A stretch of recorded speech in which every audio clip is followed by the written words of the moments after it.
Bonjour à tous, aujourd'hui nous allons parler de l'Assommoir. C'est un roman d'Émile Zola, publié en 1876.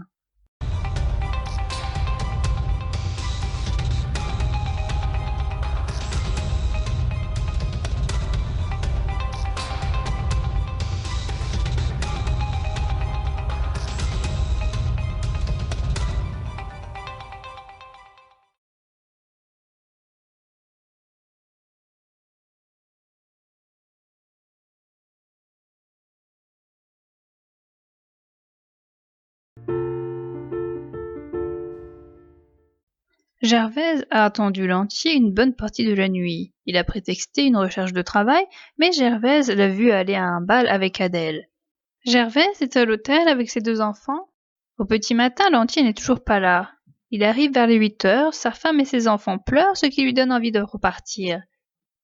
Ils avaient autrefois un peu d'argent par le biais d'un héritage qu'a reçu Lantier de sa mère, mais Lantier a tout mangé et Gervaise a dû vendre ses robes au mont-de-piété. Quand elle lui dit avec qui il a passé la nuit, il s'en prend à elle. Gervaise est une jolie femme de 22 ans, mais elle semble vieillie par l'angoisse et les attentes. Elle boite d'une jambe. Pour avoir de l'argent, Gervaise va vendre ses vêtements. Quand elle revient, Lantier prend la pièce que Gervaise vient de rapporter. Gervaise veut aller au lavoir et Lantier ne veut pas qu'elle prenne ses affaires. Lantier semble dormir. Gervaise va au lavoir, elle est à côté de Madame Boche, une concierge, qui lui a gardé une place. De par sa conversation avec Madame Boche, on apprend des choses. Gervaise a été blanchisseuse à 10 ans. Elle n'est pas mariée à Lantier. Elle avait 14 ans quand elle a attendu son premier enfant de Lantier. Son père la battait. Lantier est venu à Paris après l'héritage de sa mère. Il avait des projets, mais tout est tombé à l'eau car il est feignant et dépensier. Madame Boche loge deux sœurs qui s'appellent Virginie et Adèle. Cette dernière sort avec Lantier. Virginie vient au lavoir pour provoquer Gervaise. Les deux enfants de Gervaise viennent chercher leur mère avec une clé. Ces enfants lui disent que Lantier vient de partir. L'argent qu'elle vient de tirer de ses vêtements a servi à payer la voiture. Il est parti avec Adèle. Une bagarre entre Virginie et Gervaise se déroule. Gervaise a le dessus.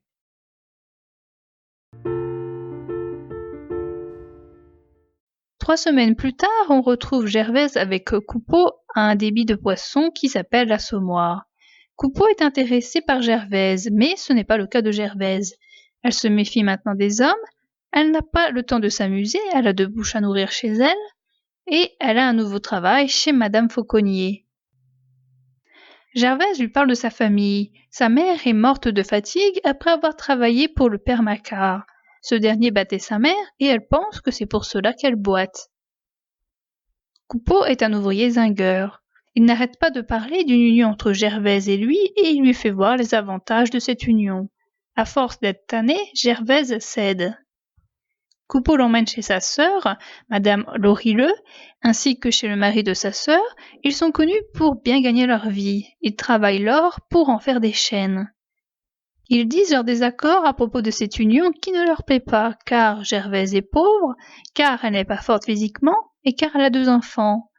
Avant que Gervaise ne parte, il lui demande de regarder sous ses chaussures si de la poussière d'or ne s'est pas collée en dessous. Une date pour le mariage est fixée. Gervaise achète ses vêtements grâce à ses économies. Coupeau, n'ayant pas d'argent, demande une avance à son patron qu'il obtient. L'essentiel de l'argent prêté passe en habillement luxueux pour le cas de Coupeau. Ce dernier réempruntera de l'argent au Lorilleux. Gervaise et Coupeau se marient à la mairie puis à l'église. Ils vont déjeuner au moulin d'argent, mais une averse les force à rester plus longtemps que prévu dans cet endroit. Ils vont ensuite au Louvre, puis ils montent à la colonne de la place Vendôme. Ils retournent dîner au moulin d'argent où le vin coule à flot. L'assemblée est bruyante, les blagues fusent et ils se font remarquer depuis le matin. Madame Lorilleux se moque de Gervaise et elle l'appelle, devant Gervaise elle-même, la bamban. Personne de la famille de Gervaise est venu pour son mariage. Après dîner, Coupeau et Gervaise rentrent à l'hôtel Boncoeur. En chemin, ils croisent Croque-Mort. Durant 4 années, le couple Gervaise-Coupeau est tranquille. Il n'y a pas d'histoire, ils travaillent beaucoup, mais ils gagnent bien leur vie. Il y a eu des débuts difficiles car il fallait rembourser les dettes du mariage. Un homme les débarrasse du fils aîné en l'envoyant au collège. Le couple commence à avoir envie d'avoir un chez eux. Ils déménagent juste avant l'accouchement de Gervaise. Le jour même de son accouchement, Gervaise travaille chez Madame Fauconnier et elle prépare à manger pour son mari. Elle accouche toute seule, la sage-femme ne venant qu'après la naissance de l'enfant. C'est une fille et ça désole Gervaise qui voulait un garçon. Coupeau va chercher sa famille et ses connaissances pour qu'ils viennent voir le bébé et sa femme. On lui donne le prénom d'Anna qui se transformera en surnom de Nana. 3 jours plus tard, Gervaise reprend le travail. Gervaise se lie d'amitié avec les Goujet, qui se constituaient d'une mère et d'un fils et qui sont leurs voisins de palier. Le fils est forgeron. Le couple Gervaise-Coupeau arrive à mettre de l'argent de côté. Gervaise veut ouvrir une boutique et embaucher des ouvrières. Elle trouve une boutique qui est à vendre et elle en parle à son mari. Le lendemain, son mari qui travaillait sur un toit tombe. Gervaise ne veut pas qu'il soit transporté à l'hôpital, mais chez elle, même si les soins vont coûter plus cher. Coupeau a la jambe cassée. Il lui faut 4 mois de rétablissement. Cependant, après ces 4 mois, Coupeau ne reprend pas le travail. Il se met à fainéantiser. Il commence à frapper le fils de Gervaise qui s'appelle Étienne. Gervaise travaille dur car elle est seule pour nourrir 4 bouches. Ses économies ont fondu. Son mari va boire l'argent que Gervaise lui donne. Un jour, le fils Goujet vient voir Gervaise. Il veut lui prêter de l'argent pour qu'elle s'achète sa boutique. À cause de ce prêt, le mariage du fils Goujet avec une dentelière choisie par sa mère tombe à l'eau. Gervaise achète sa boutique et elle y fait des travaux. Madame Lorilleux, jalouse, répand des bruits sur Gervaise. Gervaise embauche 2 ouvrières et une apprentie, et celle-ci, au lieu d'apporter de l'aide à Gervaise, lui apporte surtout des ennuis car elles font pour la plupart mal leur travail. Coupeau, la plupart du temps saoul, fait perdre son temps à Gervaise quand il est à la boutique plutôt qu'autre chose. Nana a 6 ans, elle fait les 400 coups avec la fille des Boches et le fils de l'ancienne patronne de Gervaise, Madame Fauconnier. Il y a une brouille entre les Coupeau et les Boches. Madame Boche a frappé Nana qui faisait une bêtise, et la Boche a également jeté de la nourriture que Gervaise lui avait donnée. Une dispute éclate aussi entre Gervaise et les Lorilleux, car ils ne veulent pas donner à manger à leur mère. Gervaise prend la mère de Coupeau, que l'on appelle Maman Coupeau, sous son aile et chez elle. Un jour, Gervaise va voir le fils Goujet à la forge. Le fils Goujet a pris son fils cadet afin de lui apprendre le travail de forgeron. Le fils Goujet fait le fier devant Gervaise, il veut l'impressionner de par son travail car il est amoureux d'elle. Gervaise n'a pas fini de rembourser sa dette auprès des Goujet. Au début, elle payait bien, puis elle a eu besoin d'argent qu'elle aura emprunté. Elle ne les rembourse plus qu'en prenant soin de leur linge. En sortant de chez les Goujet, elle rencontre Virginie qui est maintenant mariée et qui l'invite chez elle. Elles deviennent amies bien que Gervaise garde une certaine méfiance face à cette femme. Gervaise apprend de Virginie des nouvelles de Lantier. Lantier et Adèle se battaient souvent. Ils se sont séparés il y a 8 jours. Gervaise se remet à penser à Lantier. Un jour, après avoir essayé d'éloigner un mari saoul qui battait sa femme, il s'agit du cas Bijard, Coupeau est lui-même saoul et tape pour la première fois sur Gervaise. Le 19 juin, c'est la Sainte Gervaise. Elle veut préparer un grand dîner. Elle invitera 14 personnes, dont les Lorilleux, avec qui elle veut faire la paix. La pièce maîtresse de ce repas est une oie énorme, qui montre la réussite de Gervaise. Gervaise, Virginie et le forgeron vont chercher Coupeau à l'Assommoir. En chemin, ils croisent Lantier, qui se trouve chez François, le marchand de vin. Coupeau est saoul et ils ont du mal à le faire venir. À ce repas, les personnes mangent jusqu'à n'en plus pouvoir et le vin coule à flot. Lantier est devant la boutique. Au bout d'un moment, Coupeau comprend ce qui se passe. Il sort dehors avec l'intention de se bagarrer avec lui, puis finalement il l'invite à rentrer dans la boutique. Peu de temps après, un soir, Coupeau ramène Lantier chez eux. Ils boivent tous les 3 ensemble. Gervaise montre son fils à Lantier. Lantier vient de plus en plus souvent voir le zingueur. Il paraît comme un homme gentil auprès des autres, mais il descend Gervaise auprès de son auditoire. Un jour, Coupeau invite Lantier à venir habiter dans une pièce de chez eux. Étienne, le fils cadet, est envoyé à Lille pour qu'il apprenne un métier auprès d'un mécanicien. Lantier commence à se nourrir chez eux. Lantier devait payer son logement et sa nourriture, mais finalement Lantier ne paie rien. Gervaise, avec son travail, doit s'occuper financièrement des deux hommes qui ne font rien. Son entreprise fonctionne mal et elle ne sait pas tenir ses employés. Elle a des dettes qui s'accumulent. Lantier tente d'embrasser Gervaise qui ne veut pas. Coupeau arrive au même moment, ce qui fait éloigner Lantier. Gervaise passe devant la forge dans le but de voir le fils Goujet, sans toutefois paraître l'attendre.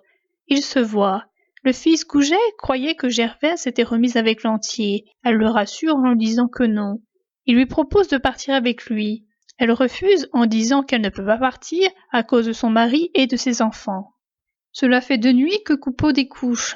Lantier propose à Gervaise d'aller dans un café-concert. Elle accepte. Quand il rentre, il trouve Coupeau par terre dans la chambre, complètement saoul et allongé dans son vomi. Gervaise finit par céder à Lantier et ils couchent ensemble. Nana regarde la scène. Maman Coupeau fait répandre le bruit que Gervaise s'est remise avec Lantier. Par vengeance suite à une dispute, Maman Coupeau dit la vérité au fils Goujet. Maman Coupeau envoie Gervaise chez la mère Goujet.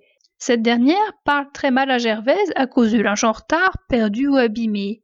Le fils Goujet, quant à lui, est au lit car il est malade d'amour. Gervaise est en train de se perdre elle-même. Elle ne prend plus soin de sa boutique qui coule jour après jour. Les relations avec son mari et son amant se dégradent. La maison se vide, ils n'ont plus rien à vendre au mont-de-piété. Ils ont 2 mois de loyer en retard. Maman Coupeau meurt. Il faut payer l'enterrement. Monsieur Marescot, le propriétaire, réclame les 2 mois de loyer avant 2 jours, sans quoi il va les expulser. À l'enterrement, on apprend que c'est le fils Goujet qui a payé la partie que devait payer Gervaise pour que Maman Coupeau ait un enterrement digne de ce nom. La façon dont se comportent Coupeau et Lantier avec Gervaise, ainsi que le c'est fini du fils Goujet, font craquer Gervaise. Elle accepte de vendre la boutique qui passera dans les mains de Virginie. Les Coupeau déménagent. Coupeau travaille durant 3 mois à la campagne. Il se dessoule et rapporte de l'argent. Gervaise est reprise chez Madame Fauconnier et elle gagne un salaire. Virginie a repris la boutique. On lance des rumeurs sur la liaison Lantier-Virginie, qui est fausse pour le moment, mais qui sert à faire du mal à Gervaise. Nana fait sa communion. On pense à l'avenir des enfants. Madame Lerat propose que Nana fasse fleuriste et elle veut l'emmener dans son atelier. Les 2 années qui suivent correspondent à une descente aux enfers pour Gervaise. Gervaise travaille mal, elle ne se présente pas toujours à son travail. Coupeau, s'il travaille, ne lui donne pas d'argent et il dépense tout. Gervaise continue à aider les plus mal lotis qu'elle. Il y a le père Bru, qui ne vit plus que de la charité des autres, qui est presque inexistante. Il y a cette fillette de 8 ans, Lalie Bijard, qui doit s'occuper de son père et de son frère et de sa sœur moins âgés qu'elle depuis que sa mère est morte à cause des coups de son père. Cette fillette est elle-même battue par son père. Coupeau revient un soir trempé. Il devient malade et il va à l'hôpital. Il sera transféré à Sainte-Anne à cause de ses coups de folie. Il dit à Gervaise qu'il a des hallucinations, il voit des rats. Gervaise le ramène chez eux. Il promet de moins boire, mais il ne tient pas parole longtemps. Gervaise s'avachit de plus en plus. Elle travaille moins, elle ne fait plus le ménage, elle ne prend plus soin d'elle-même et elle grossit de plus en plus. Un soir, Coupeau lui promet de l'emmener au cirque. Coupeau ne vient pas la chercher et c'est Gervaise qui le retrouve en train de dépenser ses sous avec ses amis dans l'alcool.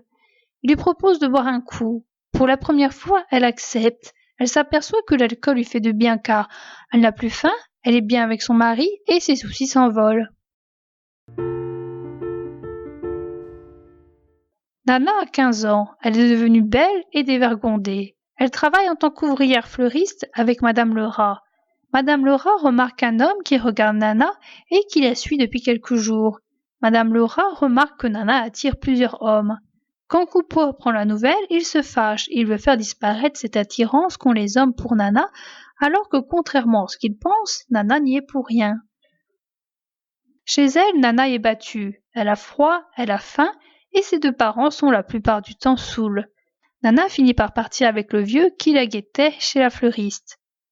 Gervaise, sans sa fille, tombe encore plus bas car elle n'a plus besoin de faire bonne figure devant quelqu'un. Au bout du rouleau, elle se moque des relations qui existent maintenant entre Virginie et Lantier. Lantier trouve un travail à Gervaise. Elle doit faire le ménage dans l'atelier de Virginie. Monsieur Poisson donne des nouvelles de Nana. Elle est toujours avec le vieux et elle est bien habillée. Un jour, Gervaise apprend que Nana a finalement laissé tomber son vieux et qu'elle travaille en tant que danseuse dans un bastringue. Gervaise et Coupeau essaient de la retrouver. Ils la retrouvent dans ce bastringue et ils la ramènent chez eux. Nana se resauve rapidement. Le couple ne reverra Nana que de temps à autre.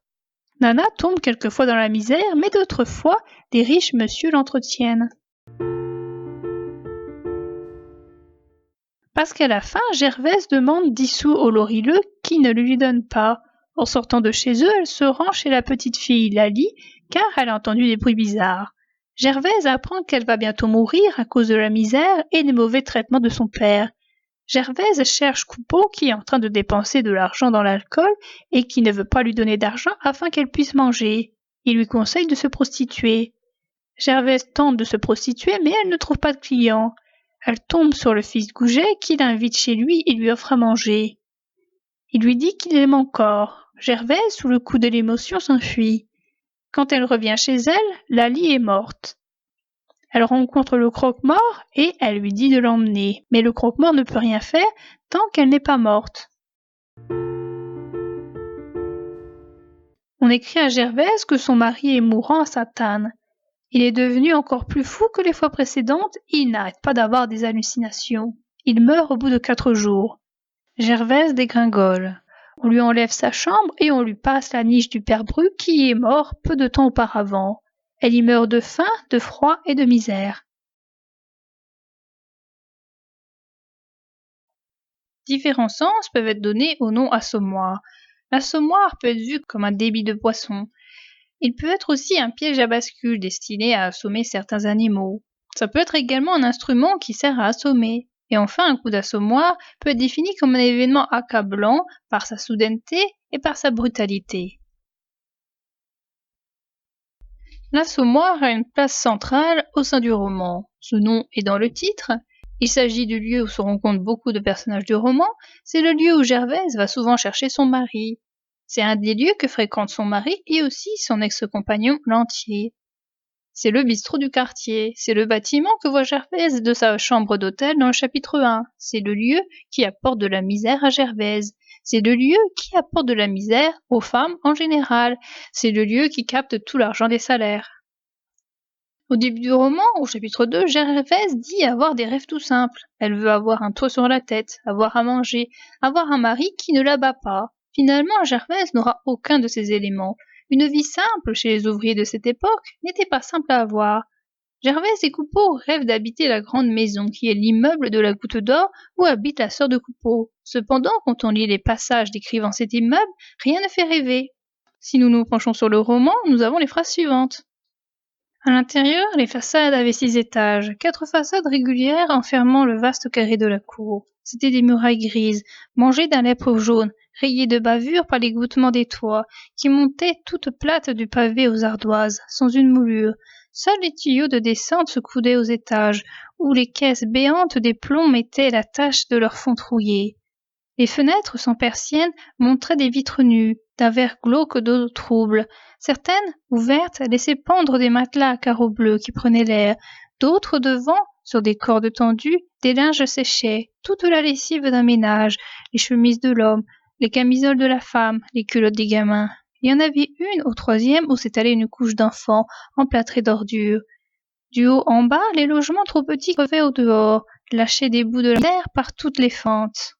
En bas, desservant chaque façade, une porte haute et étroite, sans boiserie, taillée dans le nu du plâtre, creusait un vestibule lézardé, au fond duquel tournaient les marches boueuses d'un escalier à rampe de fer, et l'on comptait ainsi 4 escaliers, indiqués par les 4 premières lettres de l'alphabet, peintes sur le mur.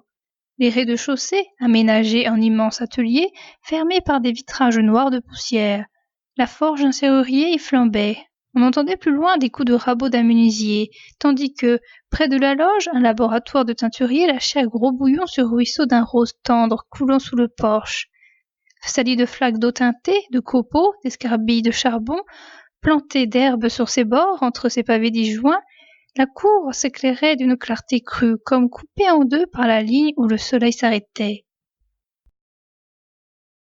Au début, Gervaise est travailleuse. Elle perdra ses travails par la suite. Elle s'occupe de ses enfants au début du roman, mais elle les délaissera ensuite. Dans le chapitre 1, elle est angoissée par l'absence de son compagnon. À la fin du roman, elle sera trop tenaillée par la faim, par le froid et ou par le désespoir pour être angoissée. Le roman dit qu'elle devient idiote. Dans le chapitre 1, elle va au lavoir, ce qui montre un désir de propreté. À la fin, elle ne lave plus son linge. Elle prenait soin de sa boutique, et cependant, dans les derniers chapitres, elle ne fait même plus le ménage chez elle. Gervaise ne peut pas s'empêcher de penser aux autres. Elle invite le père Bru à manger loin, et elle lui donnera à manger plus tard. Elle s'interpose entre M. Bijard et sa femme, et elle s'interposera entre Lali et M. Bijard. Une chose qui la gêne est le fait qu'elle boite. Cela ne gêne pas les hommes, mais cela la gêne elle-même. Ainsi, avec sa jambe, elle trouve ridicule qu'un homme puisse l'aimer. Madame Lorilleux, ayant sûrement senti cette gêne, en profite pour lui donner le surnom de la Bamban. Gervaise a tout un tas de problèmes. Il y a tout d'abord sa non-détermination. Elle cède à Coupeau, elle cède à Lantier. Il y a aussi sa non-ténacité dans ses idées. Elle reproche à la Boche d'avoir tapé sur sa fille Nana, mais elle fera de même après. Gervaise trouve sans cesse des excuses aux deux hommes. Un de ses problèmes réside dans le fait de toujours vouloir aider autrui. Elle héberge maman Coupeau qui lui apportera que du malheur. Elle renoue avec les mauvaises personnes. Ainsi, après avoir cassé avec les Lorilleux et les Boches, elle se remet avec eux. Elle n'accepte pas une aide qui pourrait l'aider. Elle refuse de partir avec Goujet. Elle prépare un repas pour 14 personnes, alors que Gervaise n'est jamais riche. Gervaise est seule du début à la fin. Quand Madame Boche lui parle au premier chapitre, c'est juste par goût des cancans. Si des gens lui apportent du travail à sa blanchisserie, c'est parce que Gervaise fait bien son travail et pour moins cher que les autres. Coupeau devient son mari, mais c'est pour satisfaire une envie qu'il a d'elle. Elle ne reçoit jamais d'aide de ceux qui sont en dessous ou au-dessus d'elle, à part de Goujet. Virginie finira par se venger. Les Lorilleux passent de l'argent à Coupeau, et une grande partie de cet argent va lui servir à acheter du vin. Cependant, les Lorilleux, à la fin, vont refuser de l'argent à Gervaise qui meurt de faim. Gervaise meurt seule. Elle n'a plus son mari qui vient de mourir, ses enfants ne sont pas là, elle n'a pas d'amis, mais de toute manière, elle n'en a jamais eu. Madame Lorilleux, lors du mariage de Gervaise, nous apprend que Gervaise a une sœur. Celle-ci ne vient jamais la voir et n'assiste pas à ses derniers moments. Gervaise ne sait pas se faire rembourser. Gervaise doit tout payer, mais les dettes qu'ont les autres envers Gervaise sont rarement payées. C'est le cas de l'argent demandé au Lorilleux pour s'occuper de maman Coupeau, et c'est aussi le cas de l'argent que lui doit Lantier.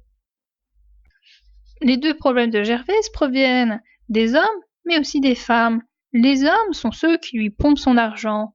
Il y a ces deux hommes qui lui coûtent cher car il faut payer leur nourriture et leur boisson. Il y a des hommes qui demandent le remboursement des dettes. C'est le cas de l'homme qui leur a loué la boutique et qui demande ses deux derniers loyers. Les problèmes viennent aussi des femmes. Celles-ci disent des méchancetés sur Gervaise. Elles lui volent son mari. Lantier lui sera volé par Adèle. Lantier lui sera volé par Virginie. Dans ce roman, les femmes ont des a priori. Par exemple, elles pensent que les fleuristes sont des traînées. Elles sont naïves. Elles connaissent le comment et l'entier, mais elles ne peuvent pas s'empêcher d'en faire leur amant. Les femmes ont des maris alcooliques. C'est le cas pour les duos Bijard-Lali, Poisson-Virginie, Coupeau-Gervaise et le couple Boche. Les femmes sont dévouées aux hommes. Gervaise préparera le dîner de Coupeau alors qu'elle va bientôt accoucher. Lali fera le ménage et à manger pour son père alors qu'elle va bientôt mourir. Virginie apportera le poisson préféré à son mari. Les femmes ne se sauvent pas, ce sont les hommes qui s'en vont. Lantier quitte Gervaise, Adèle et Virginie. La décadence de Gervaise passe par sa gourmandise, ce qui implique une prise de poids, par le fait qu'elle ne fait plus le ménage chez elle, par le fait qu'elle travaille mal, par le fait qu'elle ne prend pas soin d'elle-même, par sa lâcheté, par exemple il y a quand elle se soumet à Lantier, et enfin la décadence passe par l'alcool. Il y a une grande différence entre la Gervaise de 22 ans et celle de 41 ans. Dans le roman, nous avons les phrases suivantes. Lorsque le zingueur eut allumé sa cigarette, il posa les coudes sur la table, avança la face, regarda un instant sans parler la jeune femme, dont le joli visage de blonde avait, ce jour-là, une transparence laiteuse de fine porcelaine. À la fin du roman, nous avons les phrases suivantes. Quand elle approchait un bec de gaz, l'ombre vague se ramassait et se précisait, une ombre énorme, trapue, grotesque, tant elle était ronde. Cela s'étalait, le ventre, la gorge, les hanches, coulant et flottant ensemble. Elle louchait si fort de la jambe que, sur le sol, l'ombre faisait la culbute à chaque pas. Un vrai guignol. Puis, lorsqu'elle s'éloignait, le guignol grandissant devenait géant, emplissait le boulevard, avec des révérences qui lui cassaient le nez contre les arbres et contre les maisons. Mon Dieu, qu'elle était drôle et effrayante. Jamais elle n'avait si bien compris son avachissement. Alors elle ne put s'empêcher de regarder ça, attendant les becs de gaz, suivant des yeux le chahut de son ombre. Ah, elle avait là une belle gaupe qui marchait à côté d'elle. Quelle touche! Cela devait attirer les hommes tout de suite. Puis elle baissait la voix. Elle n'osait plus que bégayer dans le dos des passants. Lors de son rendez-vous avec Coupeau à l'Assommoir, Gervaise n'ose manger que la prune et non son verre d'alcool. Ensuite, elle va boire comme un trou. Lors de la première scène de l'Assommoir, elle sait ce qu'elle veut et ce qu'elle ne veut pas, et ensuite tout cela va se perdre au fil du temps. Il y a certains points communs entre la Gervaise du chapitre 1 et celle du dernier chapitre. Tout d'abord, elles ont toutes les deux froid, et dans le premier chapitre, Gervaise attend l'entier, et dans le dernier, elle attend la mort. Gervaise a toujours un lien plus ou moins proche avec la mort. Au début de l'hôtel, elle voit l'abattoir et l'hôpital. Quand elle a son commerce, le croque-mort se trouve dans l'immeuble. Quand elle monte au 6e étage, son appartement colle celui du croque-mort qu'elle parvient à entendre à cause de la cloison mince. Dans ce quartier, il existe 3 types de personnes. Il y a les ouvriers, il y a les commerçants, en effet, dans la rue de la Goutte d'Or, il y a une myriade de boutiques, et il y a les vendeurs d'alcool. Coupeau est un individu qui paraît honnête au début du roman, mais cependant, il y a des éléments qui montrent qu'il faut se méfier de lui dès le début. Tout d'abord, il est lourd avec Gervaise. Ensuite, il dépense beaucoup d'argent pour son habillement pour le mariage, mais il est prêt à quasiment se battre avec le curé pour avoir la messe moins chère. Gervaise, elle, a économisé sur ses salaires pour pouvoir s'habiller lors de sa noce. Coupeau, lui, emprunte. L'entier n'est qu'un parasite. Il profite de la richesse des gens, même si elle est modeste. Par exemple, Gervaise, au début du roman dans l'hôtel, a peu d'argent. Il parvient toujours à trouver une nouvelle souris. Et il profite également des femmes des autres. Un personnage important dans ce roman est le croque-mort. Il est le seul à apporter du soutien aux misérables. Il croise plusieurs fois le chemin de Gervaise. Gervaise lui demande en rêve, puis dans la réalité, de l'emmener avec lui. Lors de l'enterrement de maman Coupeau, il pense que le cercueil était pour Gervaise. Il est le seul qui prononce des mots gentils sans arrière-pensée à Gervaise après sa mort. Dans la classe des ouvriers, le mérite passe par plusieurs points. Il passe par le fait de travailler et de bien travailler, par le fait d'avoir un salaire, par le fait de pouvoir mettre de l'argent de côté, c'est très bien vu des autres, par le fait de ne pas avoir à vendre ses affaires au mont-de-piété. Quand Gervaise gagne un salaire, elle peut s'acheter des vêtements. Elle s'achète un châle à 7 francs, alors que le mont-de-piété lui a acheté pour beaucoup moins cher. Seul le travail peut permettre de sortir de certains maux. Dans le monde ouvrier, il y a plusieurs problèmes. Il y a le problème des dettes, le problème de la faim, le problème de trouver un abri, le problème de l'alcool. Les ouvriers doivent faire face à des risques et il y a le problème des logements insalubres. Grâce au salaire qui découle d'un travail, la classe ouvrière peut enlever certains de ces problèmes comme les dettes, la faim, le fait de trouver un abri, et cependant, il leur reste tout de même encore des soucis. Les personnages ne peuvent pas s'empêcher de faire les mêmes erreurs. Les erreurs se retrouvent de parents en enfants, de voisins en voisins, et aussi d'amis en amis. Même avec de la bonne volonté, tous les personnages sombrent, car il n'est pas possible de faire autrement, car le travail est exténuant et long. Gervaise travaille 12 heures par jour. Dès que les ouvriers veulent un peu s'amuser, ils sont obligés d'emprunter de l'argent à quelqu'un. Ils ont une existence morne qui reste morne malgré les efforts. Pour fuir la misère, il y a plusieurs solutions. Il y a l'alcool, il y a le suicide, cependant personne dans le roman ne songe au suicide car les personnages sont trop assommés par la misère. Pour faire la misère, il y a également la nourriture, le laisser-faire ou alors la mort. Les solutions conduisent toutes à la mort. Une autre voie est découverte par Nana. Il s'agit de la prostitution de luxe. Beaucoup critiquent cette manière de faire. Ses parents eux-mêmes n'approuvent pas ce genre de vie. Mais elle permet déjà à Nana de s'échapper d'un foyer où ses parents la battent et sont alcooliques. Et cette voie permet d'avoir un certain bien-être. Nana a de belles toilettes et elle doit aussi avoir tout le reste qui va avec. On peut se demander à qui est la faute. Est-ce aux femmes qui ne tiennent pas leurs engagements? Est-ce dû au logement insalubre? Est-ce dû au travail? Les ouvriers sont obligés d'abattre une grande quantité de travail pour un salaire de misère? Est-ce lié aux maris alcooliques? Est-ce lié à l'alcool? Ou est-ce lié aux maris qui sont violents? Nous pouvons voir que le travail mal payé amène les ouvriers à habiter des logements qui sont insalubres.